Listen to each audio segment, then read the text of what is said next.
Welcome to Radiance AF. Today is our special guest. Some say that he is related to that guy who just passed away, named Chuck Norris, but I don't know. Seb, welcome to Radiance AF. How are you doing?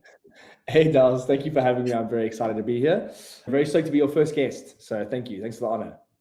No, I am the one that is elated to have you on the show. And obviously, we've got so much to unpack. There's just so much happening with you right now. You recently decided to call it quits with Netrunner.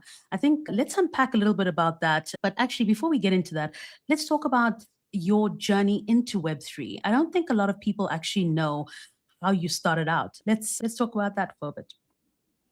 All right, yeah. It started in 2021. I was always kind of aware of crypto before that. I had a good friend of mine who actually did very well trading, and he kind of like brought it up to us in the past. But I wanted to be a DJ and run events for a living. So investing in crypto definitely was not on the cards then. But in 2021, I really kind of started to get a bit more interested, and there was like NFTs started to kind of boom, and there was the whole Top Shot thing, and all the things went a bit crazy on ETH. And kind of the end of that year is when I got introduced to Solana from a friend of mine. He showed me his tire robotics. Shout out Ryan. And I was just like, okay, I got a little bit of time, and I'm kind of like, itching to do something different. So I kind of started to dive into NFTs at the end of 2021, and then really, really kind of went full in like beginning of 2022. That was around the time that I was also kind of making my move to the States. I was running a business in South Africa with a friend of mine. And, I kind of had a little bit of time floating around while I was in America, visiting my brother and staying with him at his apartment. And I was like, you know what, I'm going to use this time to kind of like dive into Web3. This looks interesting. Reading some books at that time. I think it was Outliers or something. And it kind of went into a bit about like how there's like being in the right time at the right place, that kind of thing. And it just kind of felt like, well, this feels like a right time, right place kind of scenario. Solana is relatively young. It's getting a lot of traction. Maybe I can make a stamp here. Maybe this is a new kind of industry that I can kind of dive into. And it kind of ticked off all the boxes for me. There was creativity involved with NFTs. There was emerging technology stuff. I'd always been very entrepreneurial. So I kind of just started jumping in there and getting involved in projects. It was that year that I actually co-founded Phase with a bunch of the guys like Devour and Mint. They were kind of like starting this idea, and then myself and Sock and a few other guys jumped on, Dan and Slog and Chemo and all of us. We kind of were like started this thing. I also was working with another project then, as well as actually helping Sock, who's the founder of Raposa, derug Balloonsville, which is kind of crazy. If you think back then, remember when Magic Eden was derugging Balloonsville, and himself and Chartfu were kind of like leading that charge. So pretty crazy times in 2022. And then, things progressed. 2023, we're still working on Phase, working with Sock on Helium as well, which is like an art studio, and still derugging that project. And also started a project called Seeds, which was a pre-sale platform. And we did really, really well in 2023. That was basically the only way I survived that year. And we actually became quite a big pre-sale platform by the end of the year. And then fast forward, 2024, Phase really blew up with a lot of kind of things we were doing with staking, running the stake pool, managing validators and stuff, starting to build out Netrunner as well. Really focused that on the last 2 years, and have come back to Raposa as COO. So I did actually help them in the early days of Raposa in 2023 with the Mint and the early stages of the community. So it's kind of a full circle moment. I guess to say all of that, just to tie into what you said then about Netrunner as well. Yeah, obviously with that product, but I'm super proud of the team and all the work we did to really push that and make that into just shout out to Devour, Jeff, incredible product lead, all the devs, Andreas and Mint, obviously our CTO, shout out Dan, our CFO, and just board, the whole entire team. Honestly, just really everyone put in so much work, but unfortunately just didn't hit PMF, and was I think a little too late, but we gave it our all. And I think for me, it was a good time to kind of move on, more so just because I kind of wanted to dive into some different areas, maybe a little bit of, Web 2.5, as we like to call it, with, with Raposa as a kind of a more generalized, like a CPG product. And also excited what the boys at Phase are cooking with all the staking side of things. But anyway, sorry, it's a little bit of a long intro there. Apologies. No, in actual fact, thank you for that. The one thing that I can say about knowing you for the few years that I do, is the fact that you're so honest, and I love that about you. You've got this element of, you know what, this is where we are, this is how far we've come. Unfortunately, it just didn't work out, and a lot of people within the Solana space, and one could actually just say in crypto in general, right, have gotten to the point where, you know what, guys, do we just leave it here? And I think a lot of people don't know where that line is, to say, okay, let's end it off here on a clean slate and move on to bigger and better things. I would like to then segue into the next question, where for you, as somebody who has been part of that creative process and who has been part of such a great tool, shall I say, that was actually used by quite a few people within the space, right? What would you say really got you to actually say, you know what, it really is the end for the product? Because it really is a great tool. And Mm-hmm. as I said, you had quite a good base of people using it. Yeah. I mean, you know what, like going into the history of it, right? Like we were not the original builders of Netrunner, right? Like we acquired the product from the old team. It was kind of dying at that point. They didn't really have the money to maintain it. You know, they minted in 2020 at a time where doing things like minting an NFT and giving lifetime access to a product was like a general thing, right? Like NFT projects a lot of them were doing this kind of stuff, you know, and that just is not sustainable for a product or a tool long term, right? I think if they hadn't done that, they probably would have survived much longer, and they would have been able to generate revenue. They would have been able to pay more devs. They would have been able to have better upkeep of the product, especially since Solana progressed and moved so quickly. So we came in as a team to kind of like, hey, how can we save this thing, right? There was an opportunity at Radiance, you know, especially in the early days, there was this big thing about absorbing kind of projects that were kind of going to die and trying to like reuse their technology or revive their technology. And that was kind of what happened there. And we decided, since like kind of Phase and Radiance are, I guess, almost like sister projects, it was like, well, it makes more sense for Netrunner to be under Phase. And we're like, cool, let's do this. This looks like a good opportunity. You know, let's see if we can take this thing and actually revive it. And I don't know how many people actually know that. Like, you know, we got the tool and it was great for what it was, but we could not scale it. It had just kind of been at that point so put together, spaghetti together, that it was kind of like, if we scaled this thing, we're at risk of just things breaking all the time. So we had to scrap the entire V1 build and rebuild Netrunner as a whole. And it was an incredible amount of work. Like building a tax tool is an incredible amount of work. And, you know, I really thank all the community members and people that really stood by us and supported us in that mission, you know, in trying to make this thing successful and really create a solid Solana native tax tool, which I really think we did build. But unfortunately, I think the biggest problem was we launched too late. And, you know, obviously these things are very sensitive, right? Like you're building a tax tool, like, cool, there's a lot of other products like trading apps. You can launch it a bit early and you have some issues here and there and things could be a problem. But when it comes to taxes, like you really have to be careful, because if you mess up someone's taxes, there's a lot of liability, and you don't want to do that's like really no. So it's a little too late. I think there was too much saturation in the market in terms of other tax tools. Market was also winding down. You know, if we'd released a year earlier, I think we would have had a much better chance, but just wasn't achievable at that point. And, you know, there comes a time where I think you can see on the timeline, there was another product that closed down, like Ranger Finance, right? He's like, you know, I wish we did it sooner. It's one of those kinds of things where it was a pretty like, we were like, I just left at that point, it's just like, we can't keep this thing running. The server hosting costs, indexing on Solana is incredibly expensive. Maintaining that it's just, it wasn't feasible. So you kind of have to make that decision, and that decision was made. And I think for Phase, right, that's not the only thing being built there. Like we've done exceptionally well in managing the Phase delegation stake pool and maintaining the decentralization and pushing, you know, legislation and all these kinds of things via, you know, Phase stake, which is like the validator management side of things. And I really think that now with that focus on those two aspects of the business, I'm extremely, extremely excited for the team and for where Phase will go, because I think in the long term, we've built a lot of different things. We've built escrow tools, you know, that have like help protect investors from different mints. We've built a line, which was like that DAO tool, and it's used for hackathons. All the Seeker hackathons on a line, you know, obviously Radiance acquired that, and We ran the bonkathon on that. There's been a couple different DAOs that have been on there and use it. And I think at one point we had like, I don't know, like almost $10 million like of TVL in it.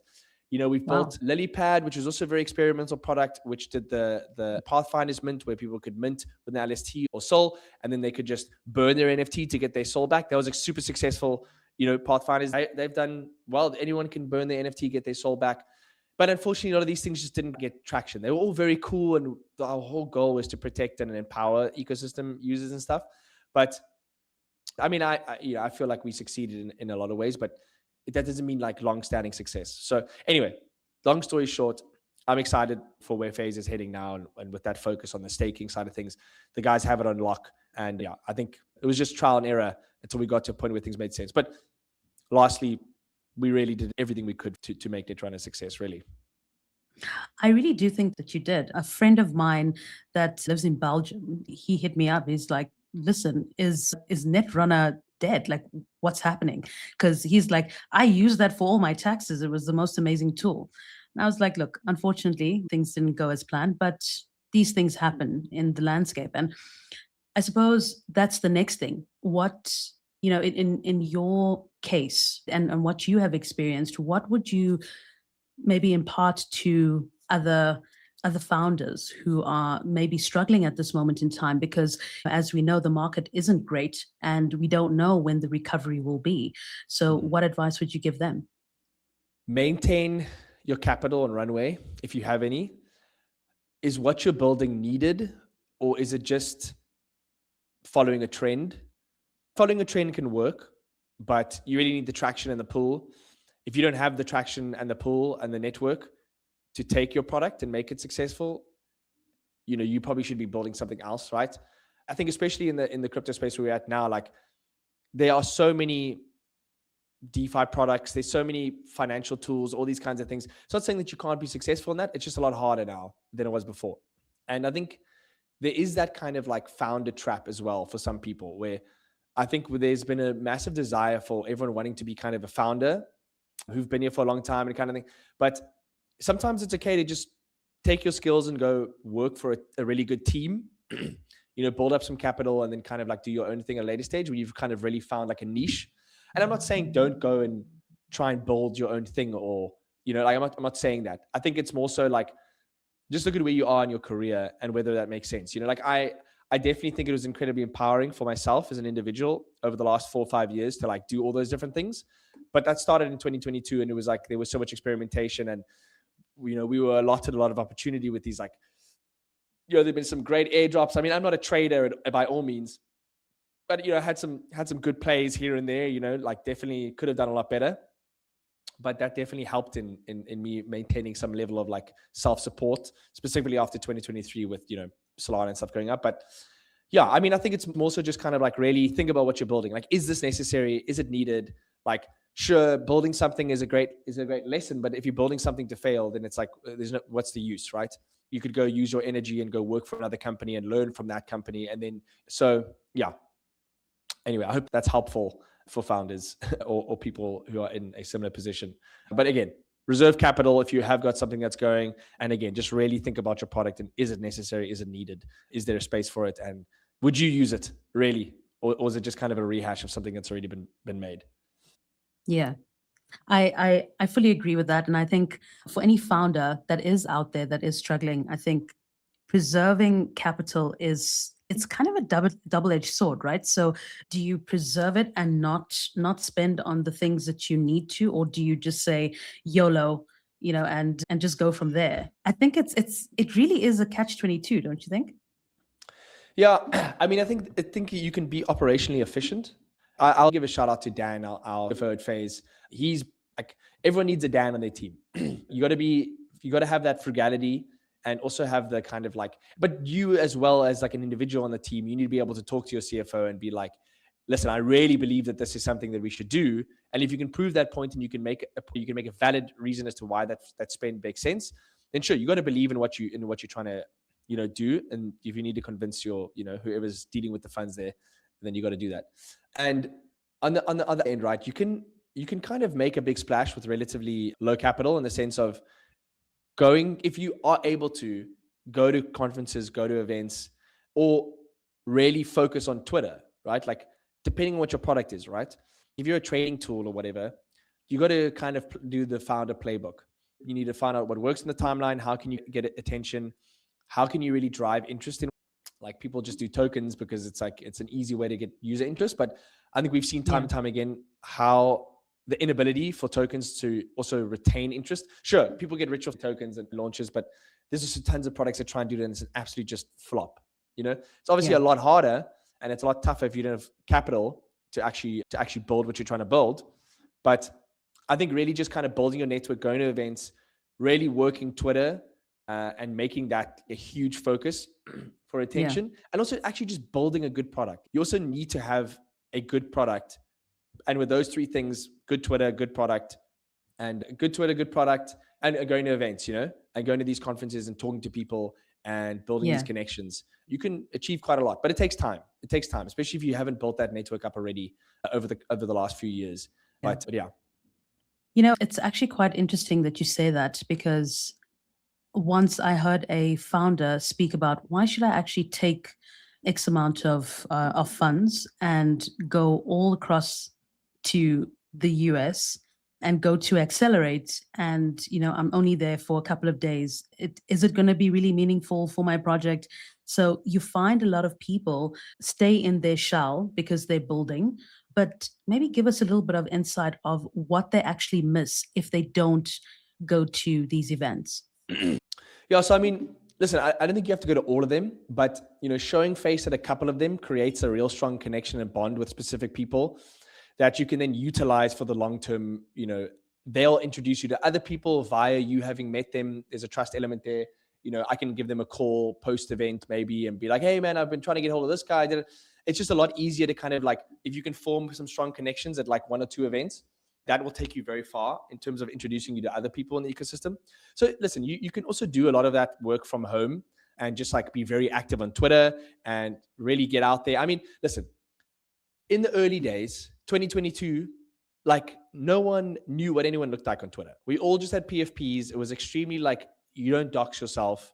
And like personally, what I did as a newcomer in the space is I just, you know, obviously it's a bit different nowadays. I think you can still do this nowadays, right? Like jumped up in spaces, got involved in communities. Like I joined almost every Discord I could find that had people of like interest, like, you know, Monkey DAO and these kinds of things, and worked to buy these NFTs. I think they still have value. They still have merit. I think the thing is, it's kind of hard sometimes for us who've been here for a very long time to kind of like think about that working now, because we're just so far removed from that time, you know, like I've done all that work already now. I don't Discord I need to join now because I spent 4 years doing it, you know, 5 years doing it. And then started going to events and stuff. And listen, I am obviously fortunate case. I live in the US. I was able to start going to events from 2023 and like just, you know, and listen, I was broke as hell in 2023. 2022, I was like incredibly, to tell the story, I went on a date with my now girlfriend, and we went to go watch a movie. I asked her to pay me back for the movie ticket I bought her. I was like, it's horrible. It's horrible. But I was completely, but I figured a way, and I managed to get a flight to like NFT NYC, and, you know, I did that, and I met people, and I kept, you know, like where there's a will, there's a way, right? It's obviously harder for people outside of America, and depending on what your financial situation is. But if you can figure out a way to just get to even one event like Accelerate, and you really put in an effort, you go, hey, who do I want to talk to? Who are the people that I need to talk to? It can make a big difference. And, you know, something that I also did, which was like, which was really helpful, right, is in 2023, I made a couple of decisions. I was like, okay, I need to make something of myself now. You know, I'm 31 years old now. I was 27 then or whatever. I was like, I need to do something to make a name for myself in this industry. And I see an opportunity here. At that point, I decided to stop drinking alcohol completely, just because I was like, I just want to be clear-minded and really just like on top of everything. I grew my mustache back because I knew that was something that people would remember me at events. I was like, how do I get people to remember me other than me being foreign? You know, I was like, cool, the mustache. People say I grow a mean mustache. I know I don't have it here. Unfortunately, you can look at my Twitter. It's everywhere. Did you lose it in Miami? Yeah, it fell off while I was sleeping. But essentially, I decided not to drink. and I decided to try to make myself memorable. And I went to these events and I knew exactly who I wanted to talk to, and I would leave before everyone got drunk, because I was like, no one's going to remember me when they're drunk. I also want to be ripe and ready the next day. And, and I just did that for like, I didn't drink for a year and a half. And now fortunate to have so many amazing friends in Web3. Like really, it's pretty epic. So yeah, you just got to kind of like knuckle down, and you got to sacrifice, and it'll pay off. 100%. I fully agree with you with that. I think also, if you don't take the risk, you're never going to know what's on the other side, right? And like you say, you don't necessarily have to go to every single one of the events that happen. There are a plethora of them. But as long as you go to the main ones, like an Accelerate, or if you're going to go to Breakpoint or something like that, there's always... Also to add, there's a lot in Europe, right? There's like catch them all Europe, but I mean, you know what I mean? Like there's lots of them, like there's lots of events around the world as well. There's in Asia. So there's always something somewhere, that you can get to. There's all these Solana Apex events. Remember there's one in Cape Town, there's one in, so you know what I mean? Like it's not all, you don't have to come to America. There's these other events as well, Yes. Well, you know what? I must say, your journey has really inspired a lot of people, specifically people on the African continent, because of the fact that you can be like, you're the poster boy of making it, right? Well, I don't know about that. But... So look, you might not think so, but let's be honest, right? A lot of people look at you and they're like, wow, you really did it. But nobody really knows the groundwork that it took to get there. And I think also understanding how much it actually takes to get a startup off the ground, I think it's immense. Right? You've done it so many times over that I think you could actually literally write the playbook of that, right? So I think in speaking about that, you have now gone from playbook to playbook of how to start up a startup, how to derug a rugged project, right? What have you learned along the way, specifically for those two things? I don't know. I mean, it's a really tough question because there's just so much stuff, and I am the biggest scatterbrain. So to try and make a cohesive, anecdote on this, I'm like, struggling. But honestly, there's a lot of things we probably would have done differently. There's a lot of things we're probably happy that we did the way we did. You know what? It's just about like, you need to be really optimistic, but not toxically optimistic, Something I always try and bring to the teams I work in, or is just really be like, how can I bring up the rest of the team and be excitable and like bring a certain level of energy that helps to kind of like uplift in times of maybe, I'm going to say despair, but it's quite like tougher times, you kind of get knocked down a lot and you got to get back up, and you get knocked down and you get back up. And, I think that in the same vein, it's like, you also really need to think about your mental health and look after yourself. It's very easy to kind of like let go of that and kind of like forego success of your business. So I think it's really about keeping optimistic, staying healthy mentally and physically. Like those are so important. Get enough sleep. I hate this culture of like, oh, I woke until 3 a.m. and I'm like, dude, that's stupid. Get 8 hours or 7. Like, I think there's this weird, thing about how like I drank 6 coffees today and I don't. It's like, dude, great. Like you're getting yourself into an early grave there, bud. Like look after yourself. You're not going to be no good to anyone if you're tired, if you're exhausted, if you're not looking after yourself. I know countless people that are super successful and they get 8 hours of sleep and they don't look at their phone for the first hour in the morning. You know what I mean? Like this kind of thing. So really get into a good routine, just meditate, read good books that are actually helpful in kind of, increasing your thought process. Meditation is also obviously great. Spend time with your family, go touch grass. I think just the standard stuff when you're really doing this, because you have no fixed hours, right? People go to a 9 to 5. When you're a founder and you start up, there is no 9 to 5. It's 24/7. Like you're always on, and it's always going to be like that. It's never not going to be like that. And that can be really, really taxing, and can lead like, I hate saying it, but I've like gotten at like dealing with burnout. Yeah. But that's really not what you should be doing, So, as advice to startup founder, stay healthy, stay on top of your life. Like don't let yourself lose yourself in the process. Meditate, read, eat healthily, get proper sleep, and read, and really kind of try and not get stuck in a bubble. You really need to be open to anything, but also very, very sure of what you want to do and what you want to achieve. And I think this is a kind of like this is a lot of guys have said this, but I think learning how to write well, obviously that's it's more of a thought process than anything, right? Like, I'm not saying you need to go write novels or, all these kinds of things. You need to be like Shakespeare, but like learn how to put your thoughts, how to like actually relay your thoughts well. It just really helps you, think cleanly and all that kind of thing. But so anyway, yeah, I think it's kind of just standard stuff. There's no magic ingredient. It's just be healthy, look after yourself, and, and always be hungry. Never stop learning, Yeah. I love that. What book are you reading right now? I'm reading a couple. Currently, I'm reading A Brief History of Humankind. And then also, what is this? Is it Anti-Gravity? I forget. It's another marketing book I started reading. I forget the name now. It's like something breakage or something. Anyway, it's about building brands. And then I just finished The Brand Gap by Martin Neumeyer. He's really amazing. I would definitely suggest Martin Neumeyer to anyone. Other than that, I'm reading some Stephen King as well, The Shining and It. I don't know. I'm always reading like a lot of stuff at the same time on my Kindle. I love my Kindle.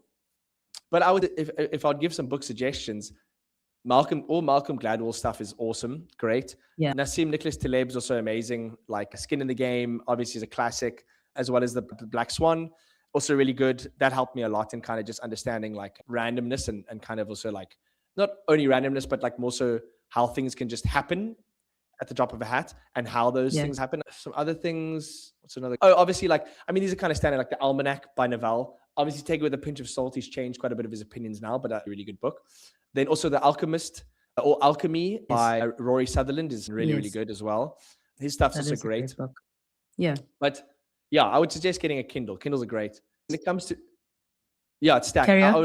Last thing I'd say is when it comes to reading as well, don't feel like you need to read a book start to finish. I read a lot of books, only part of it, and maybe sections of it that I actually find interesting. And you don't have to read the whole thing. You can read parts of it that you find interesting, and then you can leave the rest. If there's a section that you like, I'm not interested in this, then just move to the next chapter. Yeah. But yeah, I think the way that reading has really elevated my thinking, and also just kind of like knowledge it's like unparalleled compared to anything else. Phenomenal. I absolutely love that. I'm actually on this one, funnily enough. I'm reading it for the second time. Oh, sorry, you can't see it. It is The Richest Man in Babylon. Yeah, great. Is it like kind of like an alchemist? In a way, George S. Clason, it changes your thinking. And I think a lot of people just have that one directional mindset. When you actually change your thinking, you kind of like see things from an extremely different perspective. And I think it really does help you, especially on whatever journey you're on, right? Whether you are somebody who just likes to be within Web3 or somebody who likes to be a rugger, I don't know, but as we're talking about yourself and your journey, I think, probably that, reading and being able to touch on different things, as you grow as well, has obviously helped you along your journey. 100%. Yeah, I would definitely agree. I mean, I've always been an avid reader my whole life. So I think it's something that I think it's just it's a good habit. It's a good habit to have. I also think reading and learning about concepts is very empowering because it helps when you have a name for something or a thought or feeling or a process. I know for me in my ADHD brain, I can be kind of like everywhere, and it's nice to have an anchor point when it comes to concepts and things like that. Like I can be like, oh, that's what that is. And it kind of helps to reinforce it, any level of doubt I have about how I should be thinking about something or doing something. And listen, these people writing these books are a lot smarter than us. They're actually going out there doing the research. It's not all AI slop. Yeah, that's true. Talking about AI slop, we have seen a lot of AI that has been going around, specifically on X. We've also seen it within the hackathons, right? A lot of people have been vibe coding and making really great apps.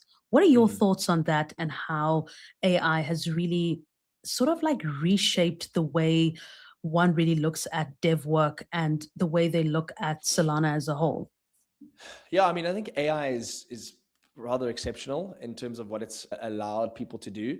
It's awesome in the sense that one of my very good friends, Hammer, just won like one of the top tracks for the Seeker hackathon for his app. So happy for him. Yeah. And he just started vibe coding like, I don't know, a couple months ago. Like that's so cool. Yeah. And I think at the same time, what that does as well is it brings a new level of like creativity in that people can actually build out these ideas that maybe aren't traditionally a developer. And obviously, listen, I understand that there's a level of like, it's a threatening level there for people that have worked as developers their whole life. It's the same with marketers, right? Like, or anything like that. Any kind of creative job, even now with AI, it's kind of terrifying. But I think it just opens up, doors for so many more kind of like interesting opportunities, and for entrepreneurs specifically. It is interesting though, because it's like every advancement does bring a certain level of isolation to humans, I think, in general, right? Like now you can do everything yourself. So you're going to do it. A lot of people are going to do things themselves. And you kind of maybe lose that team dynamic, which is really nice. And it also has the benefits, but there's obviously also benefits and negatives to these things. But that's a whole different conversation. But no, I think AI is great. I think you need to just learn to utilize it and find how it works in your process. And it can really elevate your life. I think it can also complicate your life if you don't use it well. And things become easier, which means you do more. Think about emails to instant messaging, or from letters to emails, right? A letter, you had to write a letter to someone, you had to really think about what you're writing, you had to wait a few weeks to get a return letter, right? Cool. So people thought about what they wrote, they processed, they did all these things. Emails made it instant. Now people are always available, which means your time has now become less and less. So each one of these advancements reduces the amount of free time you have, because now you can do more, so you should do more, or your work expects you more of you. And I think that is kind of tragic for the human condition. But I think at the same time, it's also as beneficial as those technologies have been. You just have to learn to utilize it well and make sure that you actually don't let it take over your life, that doesn't overcomplicate your life. One of my biggest philosophies is less is more, which I don't think is a very unique one. I think it's kind of common, but I think less is always more. That's just what I've found in life. Less is more. So I try and embody that, and I try and integrate that into my processes. And I think AI is no different. Don't overdo it, and you should be fine, and you should excel at whatever you do. I love that. And I've seen quite a lot of how things have really changed. And then it's also the old adage of, there's actually a French saying where they speak about, the more things change, the more they actually stay the same. Would you agree that looking at Solana right now, and especially the landscape, we are in a bear market, or so we are, because people are like, we're so back, and it's like $93. So are we really back? Then we kind of like look at where we are in Solana, and is everything just the same, even although we've been through all these different cycles? Like, for instance, your NFT cycles are gone. You had the whole DeFi thing that's also gone. We're now in the AI age. Would you say that right now with AI, we are maybe going back to where we were? I don't know if that makes sense as a question, but I see where you're coming from. I think the more things change, the more they stay the same. I would say when I think of that, right, I think of how this relationship between Solana and Hyperliquid at the moment is kind of similar to the relationship that ETH and Solana had in the early days, right? It's like, I'm coming for your lunch money, It's like, has Solana become the new ETH in the sense of like, well, all these people got rich on Solana and now they're shitting on the next project that's kind of coming to, that's coming, you know what I mean? That's eating into its returns, or into, you know what I mean? So it's like, I guess that's kind of that level of like how things progress. You think it's going to be different, but it's kind of the same. I mean, I'm just generalizing here now, and I've seen people talk about this, and it's kind of an interesting thought. Like, okay, Solana became successful, it made a lot of people successful, and now it's like it's also attacking the next thing that's kind of coming. But I mean, I think that's also just healthy rivalry, right? But other than that, I don't really think that it's necessarily like AI is taking things back to what it was like. What could ever be like the NFT era? Now it was just insane and fun and sad and crazy and ridiculous and just unreal. And you had to be there. I mean, you just had to be there. What a fun time. But I mean, also obviously bad. People getting rugged left, right, and center. It was crazy. But I mean, it was incredible, because there was this mixture of art and culture and excitement, and there was just this dream it was just this ultimate dream across everyone. Like, I can make it. Anyone can make it. The Ruggers were the ones that made it, well, not all of them, because some of them got arrested, but there's obviously some great teams and projects that came out of it. I think what NFTs did for Solana was it brought an insatiable desire for innovation and a lot of incredible to Solana that are still building on it today. I would not be on Solana. A lot of people I know would not be on Solana if it wasn't for NFTs. So that culture and what NFTs did for Solana, I think it's undeniable that NFTs made Solana what it is today. I don't think if it had that, I mean, listen, there's obviously the difference, the counter to that, right? Where Hyperliquid is like, it is a perps chain and they are doing phenomenally as a product, right? Or whatever. Yeah. They are not decentralized whatsoever, but that's also not the narrative that matters anymore. People don't care about decentralization anymore. It seems the cypherpunk dream is kind of like gone, in some ways, so they didn't need an NFT collection and they are a highly successful chain, or NFTs, not an NFT collection, but NFTs. But it was different time, different place. But anyway, I still think that's what gave Solana a unique edge, the community, right? And there's obviously talk about how the community is kind of like dwindling in some ways, and but I think it's one of those things, right, where that is just kind of the cycle that Solana is in, right? It's been around for a long time. It's kind of like, at what point does it become like we've all had years to try and make something of ourselves? If it's like you've been here for 6 years and nothing's come of it, I don't know. Maybe it's like, do something else. Not saying you shouldn't keep trying, but I don't know. Solana is kind of evolving into more maybe institutionalized kind of area, because that is where the money is and that's where the success metric is, right? Does that mean that the community aspect is changing in some ways? Because I don't know. It's definitely different than what it was. Yeah. I think AI definitely helps bring a little bit more creativity again. So maybe there's that element of like the creative NFT boom. Now there's the creative, development kind of boom, but people aren't raising tons of money off vibe coded apps, for the most part, but except for Hammer, right? Yeah. Except he's for the Hammer. only one. I mean, it's only 10K, so it's not, it's basic to start, but these NFT collections were going wild, there's insane amounts of money, but yeah, I hope that AI does bring a much more, and I think again, for like seeing someone like Hammer who built something really just cool and just like, it's not a novel new idea, but it's something that's like, that's fun, like go search around, locations and you get Seeker. I think sometimes the people who have been developing for too long, or some people, they're too deep in their like whole, like it's got to be a DeFi thing or this or that. Just build fun consumer apps. Like, let's bring more people into Solana and build more fun consumer apps. And we need people that aren't naturally developers, because they aren't thinking so.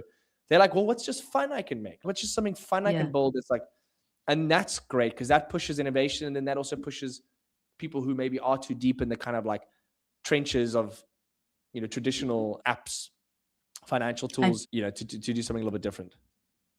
I agree. And fun fact, right? The most interesting part about what Hammer did was apparently he got all these UPS guys to like go around and like use the app. So he had a use case, which was just thinking outside the box is really something really great. I'm really proud of him. And, it's really great to see somebody part of the community that came out with a really great solid win. So happy for him. But yeah, as we're talking about this, it really makes me wonder, where Solana is right now. There's obviously a lot of chatter about us being, let's say, Solana being much bigger than what it really is right now in terms of payments and stuff like that. Looking at that, what do you think, or where would you say Solana will be in the next 5 years? Do you think that there'll be more retail coming in, or would you just say that Solana will be just used as, let's say, transactional? So people will use it in the background, but not really know that they're using Solana. Yeah, I think there'll be a good mix of those. I also wanted to say it's cool to see stuff like Jurassic Finance. Like, listen, that is obviously financial, but it's like they're tokenizing dinosaurs. I think that lends into like the tokenization aspect of assets and real world assets like RWAs. I think RWAs are going to be massive on Solana. They already are. Yeah. What like Collector Crypt and these other apps companies are doing, like Collector Crypt or Fidgetals, all these companies that are doing like trading cards, like that is the perfect use case for NFTs. Like verification of assets. That's something that I've been seeing for ages, like ever since I was buying art in like 2022, and I'd always buy, I'd always, a lot of the time I'll try and buy a physical piece that I would receive the NFT for, because that NFT is now a verification of that physical purchase of that piece of art. It's the same with the card, and you can redeem it for like the painting. It's the same with the cards and stuff. You know, I can also sell that piece of painting or that, you know, and get that piece of art sent to the person of the NFT, right? Whatever. Obviously, there's a trust element there, and you know, you could probably have like a vaulted system like PSA does or whatever. It's actually a good idea having a vaulted art system where you could buy pieces of art and they send you it, and people could just trade the NFTs. Actually, write that down.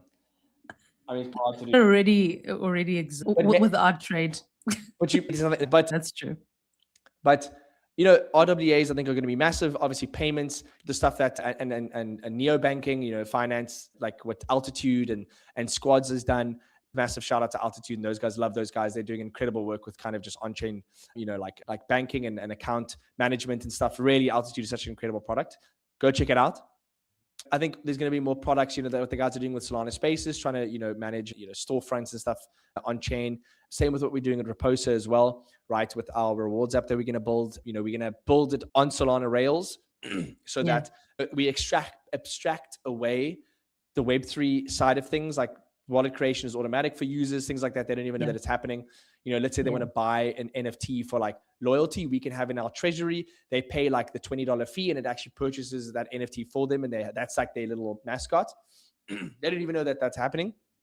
Yeah. And then there's obviously like the Web3 side where people can connect a wallet and stake their cups NFTs and then get benefits there. But for the general user, it's not there. And Alpenglow is really going to make this really actually work, because that instant finality, it's like 150 to 200 millisecond block times or finality, right, is going to be insane. Like that's instant.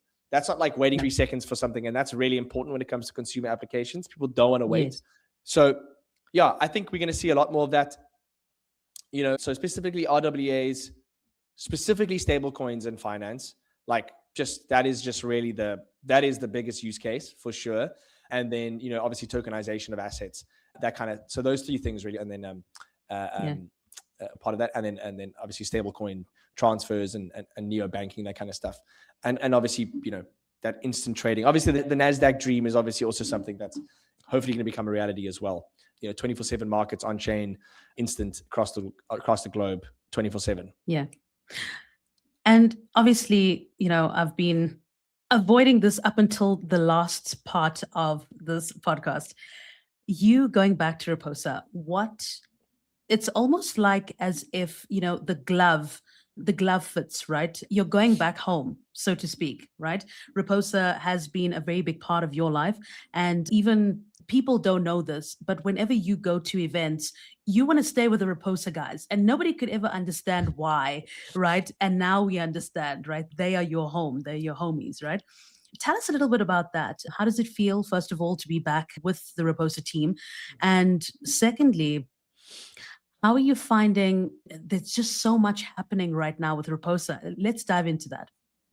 Yeah, I mean, it's obviously really cool to be back with the gang, you know, like massive shout out to, you know, Sock, Treats, to Neil, Gabriel, the entire Cups community, incredible community, really, really just such an incredible community. I think it's honestly one of the best on Solana, just in terms of the vibes and the energy and just the understanding of the time frame for the project.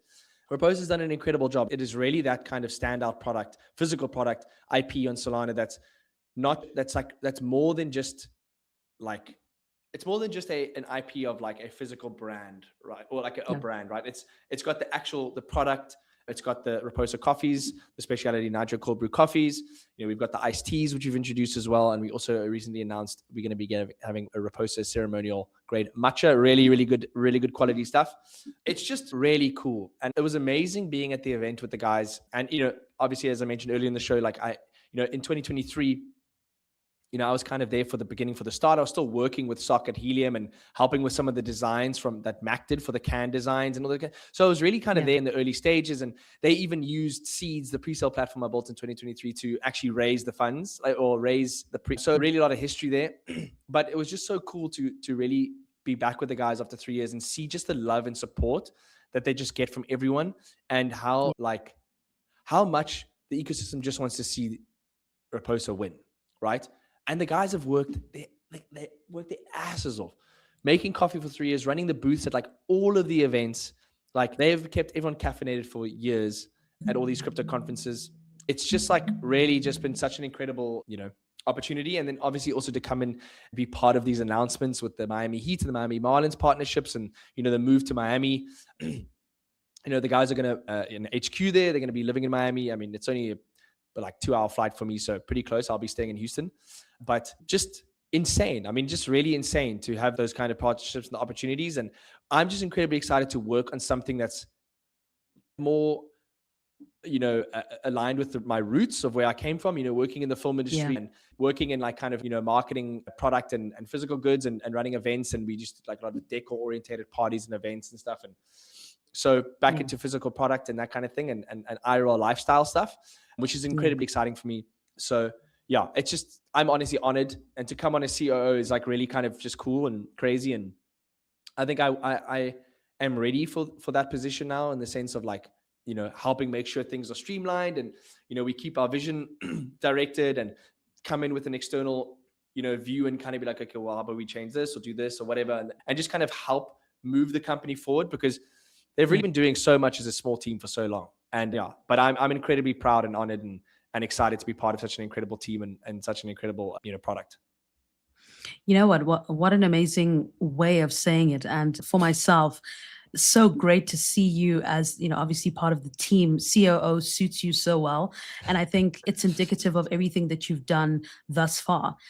Just looking at the different projects as well as different partnerships and stuff that you've had over the years. I think it definitely suits you. And I mean, congratulations to the team of Raposa, because you guys have obviously gotten the partnerships with the Miami Heat and is it the Marlins? Right? The Marlins, yeah. They're like the youngest, baseball team, I think, in like the major league. Okay, yeah. And they've been incredible, really, like so amazing. They are supporting us so much. And obviously the Heat as well is just, it's insane, It's pretty incredible just to be kind of like, me as the kid from like Cape Town in South Africa, like when did I think I would work with these? I remember my mother bringing me back a Miami Heat cap when I was like maybe 14, when she went to America for like some meetings or whatever. And to think, and I loved that hat. Like I used to wear that cap all the time. I was like, oh, this is so cool. It's like the Miami Heat or whatever. So to be like, this many years later, like, I don't know what, 15 years later, and now actually be partnered with them is like what it's unreal. Yeah. It's amazing how everything comes full circle, right? Yeah. No, 100%. That's another thing I'll say is don't forget to like actually celebrate your wins, or actually look at this, because it's so easy to get so like lost in it, like you just got to keep going and working and going. But then you look back like 5 years later and you're like, fuck, like, did I really enjoy that moment? Like, was I actually really was it just like you really have to also just stop and enjoy what's actually happening. Like you just said, you got to like really just, take it all in. No, you definitely do. And all I can say is Raposa is definitely in good hands with the COO, Sebastian. I really do think that it's fitting. It definitely is. And whether or not you believe that you are right for the role, I can definitely say from years ago, you're definitely right for that role. And you know what? I just want to say thank you so much for obviously joining us on our first podcast, which is Radiance AF. For anybody that is listening or watching the show, please give a like down below and subscribe. If you're not following Seb, please follow Seb at Seb_Moriarty at Raposa COO.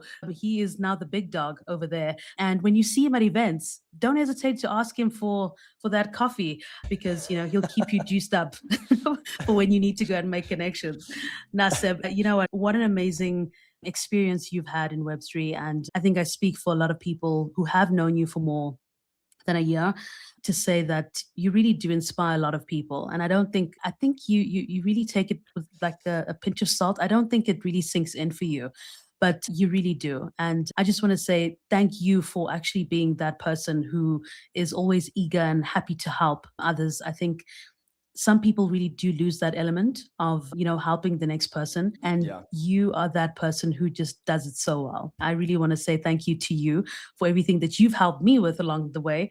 But I'm just so glad to actually call you a friend, and as well as being somebody to look up to. So thank you, Seb.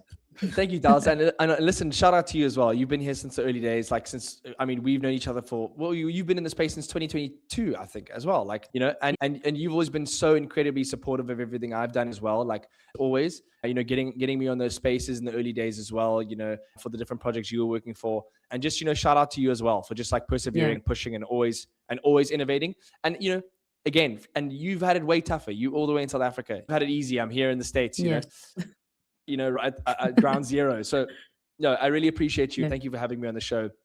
And yeah, for everyone listening, please go and like and subscribe, and you know, make sure you support this lovely lady over here and all the stuff that she does. So, appreciate you, Dalz. Thank you so much, Seb. You have a good one, and hopefully we'll see you soon. You know, after you acquire a basketball team or something like that with Raposa.